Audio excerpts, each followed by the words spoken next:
You might consider it a chore taking out the trash, but these homeowners only wish it was an option for them. Yeah, they have no trash service, and this giant garbage pile is the result. A KPRC2 viewer asked us to look into the problem in his North Line subdivision. Tonight, our Rilwan Balogan is getting answers. And Rilwan, this isn't a case of like late or inconsistent trash pickup. Those homeowners aren't getting any service at all at this point.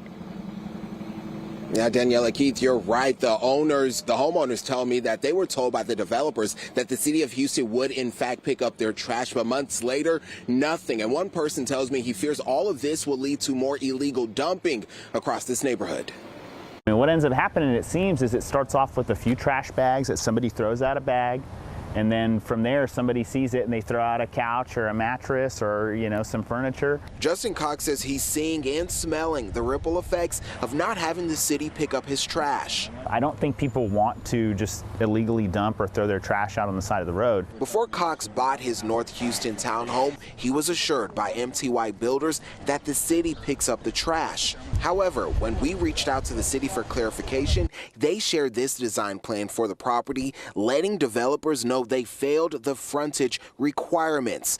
A city spokesperson said although the developer acknowledged that this plan failed the criteria, they continued to move forward with the platting process. I emailed the developers, MTY, asking about the rejection of their plan. We didn't hear anything. Then I followed up with this email asking them to clear things up.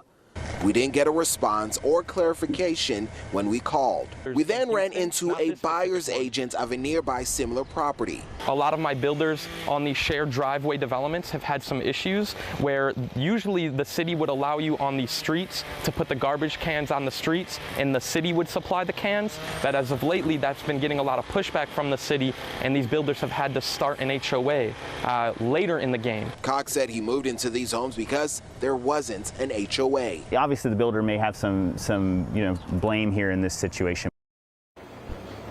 Now, Justin Cox, who you met there, shared an email with me that the developer sent out, letting them know that the Texas Pride would be collecting their trash. However, when Cox reached out to that company themselves, they said they would no longer be offering their services for these homeowners. So they are all now back at square one. Reporting live in North Houston, Rilwan Balogan, KPRC 2 News.